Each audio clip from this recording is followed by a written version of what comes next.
Brad Biggs and Dan Wiederer at CenturyLink Field after the Bears were shut out 26-0 by the Seattle Seahawks. First time they've been shut out since the season finale of the 2002 season by the eventual Super Bowl champion Buccaneers in Champaign.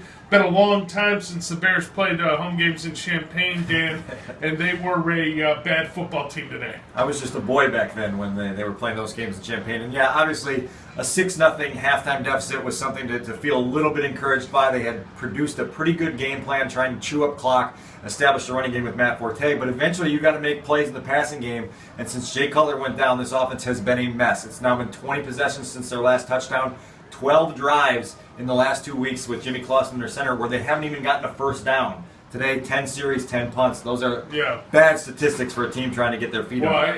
Yeah, and they were going to be challenged. They had 3 receptions by wide receivers today, all by Eddie Royal, for 17 yards. Matt Forte had pretty good success in the first half, 64 yards on, I think, 15 carries. Seahawks made some adjustments at halftime. The Bears got 1 first down in the second half. It's hard to win like that, obviously, and so you obviously see how big the drop-off is after Jay Cutler, and this is the reason why he hasn't really been challenged for that starting job. And, you know, going forward, we don't know when Jay's going to be back on the field, so obviously Jimmy Clausen's struggles are a problem. And they're going to have to be better in other areas like special teams where they were a disaster for the second straight week. A week ago, David Johnson, 108-yard return for the Cardinals, sets a franchise record. Well, the rookie Tyler Lockett, 105-yard kickoff return to start the third quarter, sets a Seahawks franchise record. Yeah, and the Seahawks knew how good this kid was when they drafted him. This is a guy who had shown his special teams explosion in college at Kansas State. Obviously showed it again today, went untouched. But the Bears have to find ways to be in their lanes and at least avert a returner. Get off a block. Can someone get off a block? And so it's 2 straight weeks they've given up a touchdown. They give up 2 returns of more than 40-plus in the opener against Green Bay. This is a problem, and it's become a consistent issue. Opponents right now are averaging nearly half a football field on kickoff returns against the Bears.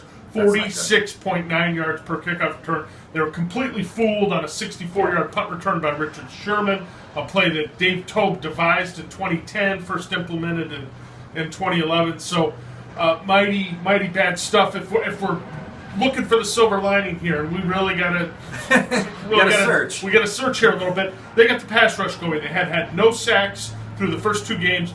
Pernell McPhee and Jarvis Jenkins with 2 apiece today. Yeah, and I thought Pernell McPhee on back-to-back plays showed what he's been showing for a few weeks here. He's very active. He's a guy that obviously is going to give you that high-motor play, and it came through on 2 consecutive plays there.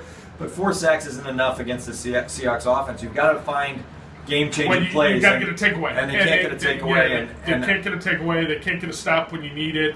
They've got Brock Vereen trying to cover Jimmy Graham, and that looks like Brock Vereen sort of trying to cover Rob Gronkowski a year ago. It's awful bad. So the Bears have got to make some adjustments. Hey, the Oakland Raiders are coming to Soldier Field this week. The Raiders are favored on the road for the first time in more than 3 years. Some people would think the Bears have got a shot against the Raiders. Certainly they do. They got to be better offensive. That's a game that you would circle in April and say must win, home against the Raiders. And now, as you mentioned, the Bears will be underdogs yet again. We'll see what the status is with Jay Cutler. No one really is expecting him to play next week. And in that case, all of a sudden, you're riding in with Jimmy Clausen again with an offense, as we mentioned, 20 possessions since their last touchdown. Brutal. Check back with us at ChicagoTribune.com all week. We'll have Cutler updates and more on the Bears.